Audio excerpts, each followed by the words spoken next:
жерде баштаганда 4-5 жыл болуп калды. Анан баштаганда 20-30 кой менен баштаганбыз. Анан кичинеден кошуп антип анан мен кичине башын көбөйтөйүн деп, анан бул кормовой базасын чыңдайын деп кичине кредит алайын десем, кичине залогум жетпей калды. Анан гарантийный фонд кайрылгам сентябрь айларында. Анан алар келип көрүп макул болушуп, азыр жаңы жылдын алдында 4 миллион алдым. Анын 3 миллионун банк берди, миллионун гарантийный фонд кошуп берди да. Анан эгерде дагы керек болсо дагы бергенге даярбыз дейт. Анан мен азырынча ошол жетет деп ошону алдым. Анан алганым ошо мен баягы малдын башын азыр 450 баш кармап атам.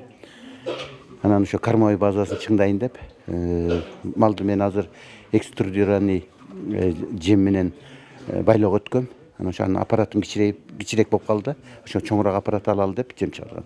Ошого алдым да 2 миллионду ошо оборудование алганга, 2 миллионду сырье алганга. Анан азырынча малдын башы жетиштүү. Анан ошол оборудованиясын алып келсем, анан көбүрөөк жем чыгарсам, анан дагы андан дагы ошого жараша көбөйтө беребиз да.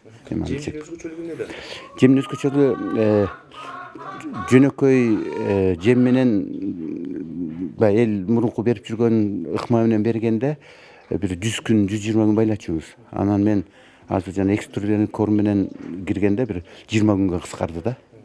Анан эми дагы ошону дагы бир колдон келишинче дагы бир 10 күнгө кыскартканга аракет кылып атабыз да. Аны экструдировать эткенде ал сиңимдүүлүгү көбөйөт экен. Жөнөкөй жем менен 50-55% сиңсе, экструдированный 90-95% сиңет экен да сиңимдүүлүгү.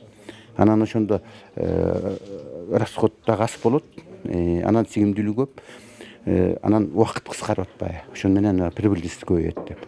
Анан мен ошо былтыртан бери ошону менен алектенип атам. Уже мен 80-100 күндө чыгара баштадык. Мисалы үчүн богойлор уже 1 ай эле болду. Эми 1,5 айдан кийин эми уже чыгара баштайбыз продажага. Күнүнө бир 130-140 граммдан живой вес көбөйөт да.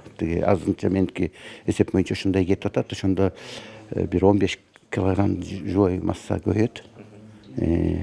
Анан кийин сатуу маселесине келгенде болсо, эми азырынча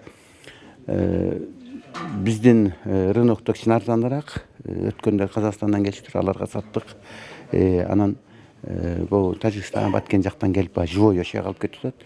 Казакстан сойдуруп алып кетип атат. Анан эгерде баягы бир 100 баш, 200 баш бир моментте бир кондицияга, бирдей кондициядагы мал этин өткөрсөң, бир 10 сом, 20 сомдон ашык көбүрөөк алат экен да. Анан биз ошо өткөндө өткөрдүк 280 сомдон. Козулардыкын куйругу менен чогуу. Муран былтыр ирандыктар алган, куйругу жок 300төн. Анан эсептесек, куйругу менен алганда деле ошо 300гө барып калды да.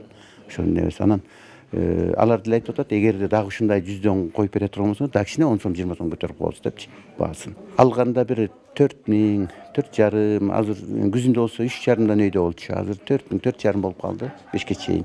Эми сатканда ошо бир 6-7ге чыгат. Анан эми баягы өзүбүзчө эсептегенде, мындай жөн эле эсептегенде бир кой башына 1000ден калат да бир 2 айда. 3 ай деп коелучу, 3 ай. Ошо 3 айда 1000ден калат. Мындай бүт жем, чөбүн, расходун чыгаргандан кийин. Эми жакшы эле болду. Ачыгын айтыш керек, азыр тартипке түшүп калыптыр. Бат-бат эле баягы андай деле кишини кыйнап тияка бияка деген жок.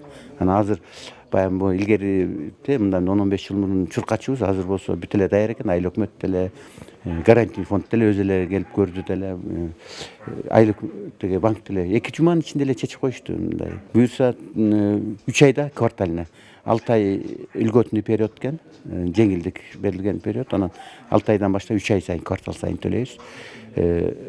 Теге сырьего немеден алдык 10%тен. Ал эми оборудованияга 8%тен 5 жылга. Ал деле мен графигин алып карадым. Жакшы эле. Анткени оборудованияныкы 1 жыл льготный период экен. Сырьёнуку 6 ай период. Эми туура эле бул. Эгерде муну баарына доступный болсо мындай кредит, анда жакшы эле жардам болот айыл чарбасына, дыйкандаргачы. баарына доступный болсо. Бүгүнкү күндө кепилдик фонд ачык акча нерди ком интенсивдүү мал чарба өнүктүрүү боюнча программасын түзгөн. Мунун максаты малдын санын көбөйтүү. Эгерде быйыл 18-жылдын аягына 6.200.000 кой болсо, анда биз ушу 23-жылдын аягына чейин 7,5 миллионго чейин жеткирели деп атабыз. Анын максаты эми бул жерде мындай да, эгерде биз интенсивдүү койлорду өстүрүпсөк, салмагы бат көбөйөт. Анан эл дагы түшүнүп малдан пайда көбүрөөк болот десе, анда малдын санын көбөйтүшөт. Ошол себептен андан тышкары биз жана асыл тукум фермаларды түзөлү деп атабыз. Керек болсо асыл тукум койлорду алып келели деп атабыз. Алар дагы эки жолдон туут экен, 2ден 4төн. Ошондо 1000 болсо, эмдиги жылы уже 5000 кой болгон атат да. Анда эметелебиз. Анан кийин ошо биздин программанын биринчи фермер гарантия жана кредит алганы бул ошо Аралбек Абдрасулов болуп атат. Бул жерде ошо 15 сотка жерде 500 койду кармайт. Бул ар бир 80 күн сайын мал салмагына келгенде сатып пайда көрүп атат. Муну эми экспортко чыгарабыз. Анан экспортко чыгарсак, биздин дагы ишкерлер дагы фермерлер кызыкса, анан тиги алардын дагы иши жылып кетет. Анан биз бул жалгыз эле Аралбекти карабастан биз азыр бүт Кыргызстан боюнча мен губернаторлор менен да сүйлөшкөм, айыл чарба министрлиги менен да сүйлөшкөм. Алар бизге жардам берип, фермерлерди таап берет. Аларга биз окутуп өткөрөбүз, ушул жерге алып келип көрсөтөбүз, китепче чыгарып беребиз. Ошонун баарын кандай ферманы куруш керек, кандай тамак бериш керек, кандай нормасы менен бериш керек. Анан ошентип анан кийин бүт Кыргызстанда ушул программаны жайып, фермерлерге көрсөтүп, өнүктүрүп өстүрөлү деп атабыз да. Анан эми бул декабрда биринчи кредит алынды. Биз гарантиябызды бердик. Албетте бул арзандатылган өкмөттүн программасына кирип калды. Ошол себептен биз ойлоп атабыз, быйыл дагы 2 миллиард сом республикалык бюджетке кирген. Кызыккан фермерлерге биз дагы жардам берип, бизнес план түзүп, окутуп, анан кредит же гарантия керек болсо гарантиясын берип, кредит алганга жардам беребиз. Бул баягы базардан жаш козуларды алып келип, анан кийин багып өстүрүп, семиртип сатат экенде. Бул абдан жакшы технология. Бул интенсивдүү мал чарбасына кирет. Эгерде ошол жем чөп болсо, ушул интенсивдүү мал чарбасына өтүш керек да. Анан бул жерде мындай да, баягы бул эффективдүүлүгүн дагы көбөйтүү үчүн, мисалы жазында мал жайлоого кетет да.